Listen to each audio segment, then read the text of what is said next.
Notre prochain orateur est Atul Anecha, qui est éditeur du indianarrative.com.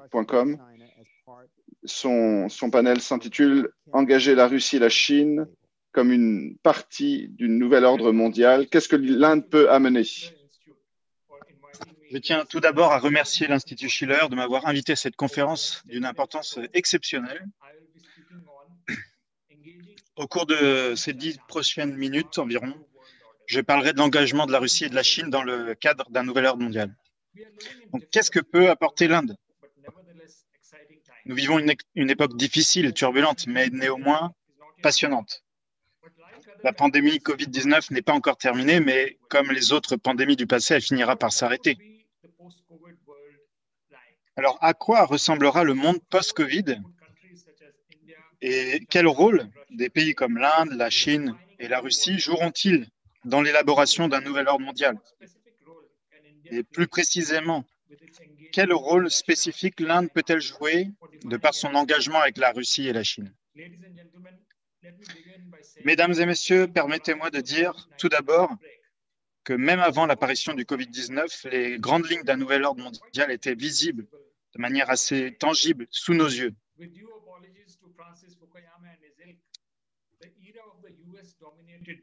Et ce monde unipolaire dominé par les États-Unis, qui a commencé sans doute avec la chute du mur de Berlin en 89, a déjà pris fin avec un déclin marqué de la puissance économique, militaire et même culturelle, c'est-à-dire le soft power des États-Unis. Donc, parallèlement, on assiste à une montée relative des pays émergents et des économies émergentes comme la Chine, l'Inde, la Russie, le Brésil et l'Afrique du Sud. Le monde unipolaire a cédé la place à un monde multipolaire. Et le centre de gravité s'est déplacé rapidement au-delà de l'Occident, même si l'Union européenne et les États-Unis continuent et continueront à jouer un rôle unique et influent dans le monde multipolaire.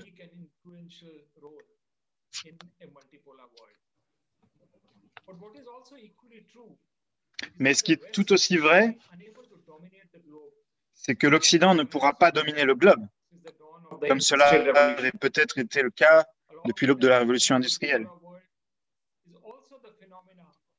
La montée du monde multipolaire s'accompagne également du phénomène de la montée des États civilisationnels incarnés par la Chine, la Russie, l'Inde et l'Iran, entre autres. Quel rôle spécifique l'Inde peut-elle et doit-elle jouer dans un monde multipolaire en évolution rapide où la Chine et la Russie sont les principaux pôles? Avant tout, il faut considérer que l'Inde elle-même, en tant qu'État civilisationnel, doit se lier plus profondément à la Chine et à la Russie. L'Inde et la Chine, par exemple, doivent renouer des liens profonds au niveau culturel et spirituel. Car après tout, le bouddhisme s'est répandu de l'Inde vers la Chine par l'ancienne route de la soie et reliait physiquement la côte ouest de l'Inde à la lointaine province chinoise du Gansu via la région du Xinjiang. Des commerçants, des moines et même des personnalités politiques ont voyagé sur l'ancienne route de la soie, suscitant une osmose culturelle unique, comme nous l'apprennent les magnifiques grottes de Dunhuang, semblables à de l'art de l'Ajanta.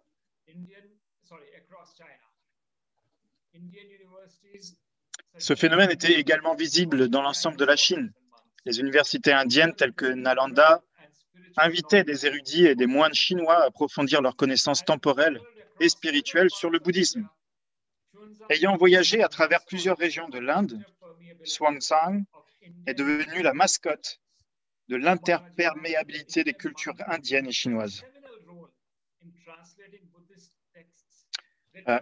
Kumarajiva, le moine indien qui a joué un rôle essentiel dans la traduction en mandarin des textes bouddhistes écrits en sanskrit, le moine indien a non seulement voyagé en Chine, mais il a contribué à l'implantation du bouddhisme en Corée du Sud, puis au Japon. Conscients de leur héritage spirituel commun, le Premier ministre indien Narendra Modi et le président chinois Xi Jinping se sont tous les deux engagés dans ce voyage pour ajouter une couche civilisationnelle aux engagements contemporains de l'ère numérique C'est ce qui s'est produit lors de la rencontre à Xi'an en 2015, à Wuhan en 2018 et plus récemment à Chennai. Il y a eu cependant une interruption temporaire dans la relation entre les deux pays en raison d'un différend frontalier qui n'est pas prêt de disparaître, je pense. Mais tôt ou tard, les puissants courants historiques de la multipolarité et la soif d'un renouveau de la civilisation post-occidentale sont susceptibles de ramener les deux voisins sur le plan de la coopération culturelle, économique et politique. Les liens de l'Inde avec la Russie sont également profonds. Par exemple, Léon Tolstoï a exercé une forte influence sur Gandhi pour sa philosophie de la non-violence et qui est devenu le modèle de la lutte pour la liberté de l'Inde contre la domination coloniale britannique. Les entreprises indiennes ont joué leur rôle dans le rapprochement des deux nations. Et nous avons appris la présence, en particulier, de maisons de repos construites par les Marwaris, une communauté d'affaires indienne sur les rives de la mer Caspienne, à Astrakhan en Russie en particulier. Et pendant la guerre froide, l'Inde et l'Union soviétique avaient des relations plus spéciales. Et cela s'est traduit dans l'ère post-guerre froide également. Forte de son expérience historique, l'Inde peut aider la Chine et la Russie en faisant de l'Eurasie, plutôt que de la région dite Indo-Pacifique, l'axe principal de son engagement international. Cela veut dire participer aux nouvelles règles qui sont en train de reconnecter l'Eurasie dans le contexte de cette renaissance de l'ancienne route de la soie ou ce qu'on appelle le pont terrestre eurasien, tel que Mme El-Ghazal Larouche et son défunt mari, Lyndon LaRouche, l'ont conçu. Comment l'Inde peut-elle se raccorder au réseau de connectivité eurasien? Il existe au moins 3 aiguillages qui peuvent relier l'Inde à l'Eurasie. Premièrement, l'Inde pourrait se connecter à la Chine via le corridor Bangladesh, Chine, Inde, Myanmar, ce que l'on appelle le corridor BCIM. Cette route qui peut relier Kolkata en Inde à Kunming en Chine, le long d'un corridor de 2500 km et qui passe par le Bangladesh, le Myanmar, avant de se terminer en Chine. Avec la Russie et l'Asie centrale, l'Inde peut naviguer du port de Mumbai au port iranien de Chabahar sur l'océan Indien. Et de là, la route de Chabahar se dirige vers le nord de l'Afghanistan pour rejoindre l'Ouzbékistan, l'Asie centrale et la Russie. L'Inde, l'Iran et la Russie sont également partenaires dans ce que l'on appelle le corridor international de transport nord-sud, ou INSTC. Encore, cette route terrestre et maritime part de Mumbai en Inde et passe par Bandar Abbas en Iran. Il y a un corridor terrestre qui va de Bandar Anzali sur la côte iranienne de la mer Caspienne à Astrakhan du côté russe de la Caspienne. Des routes terrestres qui relient ensuite l'INSTC à l'arrière du pays russe et des lignes secondaires qui se dirigent vers l'Azerbaïdjan et l'Arménie dans le Caucase. Au début de cette année, l'Inde avait proposé l'intégration de la route de Chabahar et de la route de l'INSTC pour former un réseau intégré géant dont l'un des embranchements mènerait également à l'extrême-orient russe, riche en ressources. L'Inde négocie également avec la Russie pour faire partie de l'Union économique eurasienne. Et outre l'expansion des transports et d'autres formes de liens, l'Inde peut accélérer le processus d'intégration politique et économique avec la Chine et la Russie dans le cadre multilatéral des BRICS.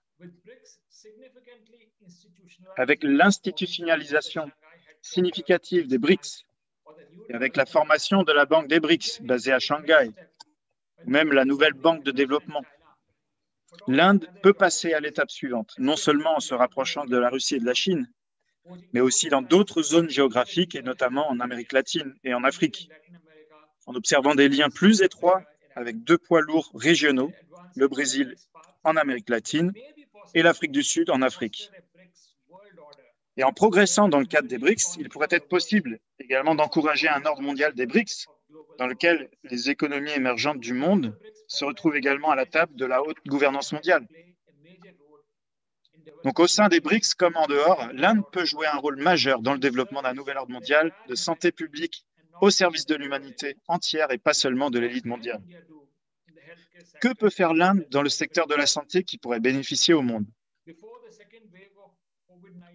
Avant que la deuxième vague de Covid-19 ne frappe l'Inde, ce pays qui est le plus grand producteur de vaccins de la planète, nous étions en bonne voie pour fournir des vaccins bon marché, et en particulier aux pays du Sud. Sous le slogan Vaccine Maitri ou Vaccine Friendship, l'Inde était en passe d'exporter des vaccins vers les pays en développement, notamment en Asie du Sud ou en Afrique. Et bien que cela ait été interrompu, ce processus peut et doit redémarrer grâce aux importations et aux investissements importants au niveau international qui affluent en Inde dans le secteur des vaccins. Et compte tenu de son vaste réservoir de ressources humaines, l'Inde peut devenir la plaque tournante mondiale de la vaccination en produisant de grandes quantités de vaccins bon marché, cela afin de fournir tous les pays du monde. Et face à l'inégalité des infrastructures de santé dans le monde, l'Inde peut également devenir la base de la démonstration du concept de santé holistique, qui couvre également l'alimentation éducative et nutritionnelle. L'Inde et la Chine peuvent également travailler ensemble pour tirer parti du système de santé tout temps de l'Inde, qui est très ancien, et qui est du système de médecine chinoise aussi. Le yoga de l'Inde et le tai chi de la Chine peuvent également s'associer pour mettre en évidence les dimensions morales et spirituelles de la santé holistique. Donc, en approfondissant ces liens avec la Chine et la Russie, l'Inde peut jouer un rôle majeur dans le développement d'un système mondial multipolaire mature, intégré et coopératif couvrant des dimensions politiques, économiques et culturelles d'un nouvel ordre mondial. Je vous remercie